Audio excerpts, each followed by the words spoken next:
Every year I have the great pleasure of doing a 5-day program with my brothers and sisters in Cherokee, North Carolina. It's called Introduction to the Cherokee Spirituality. I think we call it Walking Our Spiritual Paths or something like that. And basically, all of the presentations are given by Native Americans, and they cover a wide range of topics from the mythology of the Cherokee Nation to their history, to their way of regaining their language. These are the kinds of things that would encompass some of that spirituality. What has happened is that I was attracted to Cherokee spirituality or Native American spirituality simply because I knew Native Americans had a great respect for creation. They did the vision quest. They were constantly giving praise to the great being or the great spirit. And they always did this by way of the very natural world around them. The use of water, the use of the land. Always a respect for the garden of God. Now, the history of the Cherokee people is a sad history from the point of view that they have been a subjugated people, from the point of view that their land has been taken from them, and what they had as a marvelous culture has been uprooted by the greed of the dominant society, better known as I guess the Euro frontiers people or something. When I think of the Cherokee history, I think of the Trail of Tears that took place around 1838, and there were, roughly speaking, about 15,000 Cherokee who were in Cherokee area, western North Carolina area, northern Georgia.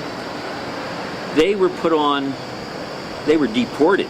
They were deported to Oklahoma, and unfortunately they were deported in horrible conditions in the wintertime.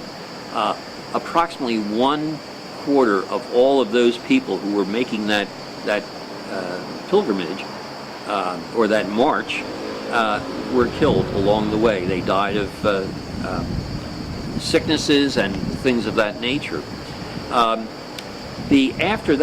After the Civil War, from about 1870 on, Cherokee children were put into boarding schools.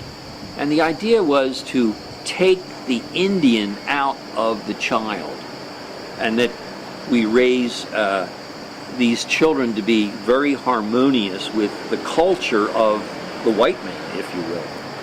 Well, the problem is that here you have a different culture, and these children their hair was cut, they were punished if they spoke their own native language, all of this, and they were disciplined, and they were taken away from their parents.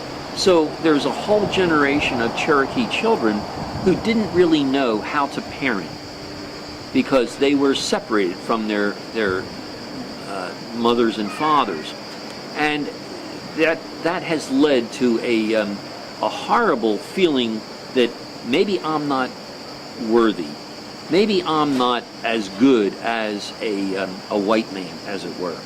This is the internal psychological violence that is done to people when you keep saying you're not as good as me. You have to meet up to my standards, when in reality the Cherokee culture was so rich that white people just refused to recognize the richness.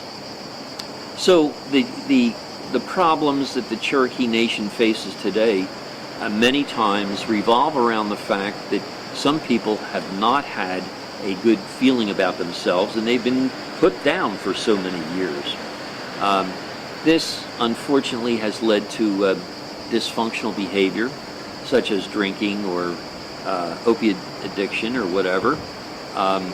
And I think we have to recognize that it's not the person who is bad, but that the system and the culture and all of this force on a person can certainly cause this person to be out of balance and therefore seek some self-destructive behavior. That's at least something we have to look at. There are some very positive things, though, that are happening. Just a few years ago, there were only 300 Cherokee speakers in the eastern band of the Cherokee Nation, which is in western North Carolina. Today, they have a program of training young children. I mean toddlers. I mean kids who are maybe 1 year old on up to the 8th grade or so. And they teach them Cherokee every single day. So now that language is coming back. Now a whole generation is feeling a sense of pride, that they have regained their own language back. In 1820 or 1821, Sequoyah was a Cherokee chieftain, and he wrote a syllabary. The syllabary has something like 68 characters to it, but they were able to write their own history and language in, as I said, 1820s and whatever. What this means is that they could preserve so much of the history that has happened to them. Many other Native Americans will preserve their history by way of oral tradition, but the Cherokee, very advanced in terms of their ability to not only use the spoken myths and spoken traditions, can also place those traditions in language, in words that are put in books and preserved for the future. The Cherokee Nation now has a real sense of pride, and I see it growing year after year. They really are seeing that they can achieve so much, and these are the cultures that take care of God's creation, that remember relationships, that remember how to put families together. These are the people who we're going to need to instruct us in the dominant culture, who have completely just beginning to fall apart through materialism and our own selfishness and greed. So the Cherokee Nation and other Native Americans can be prophetic for us, calling us back to God's garden, calling us back to the relationships we need in order to really survive and to really thrive as God's family.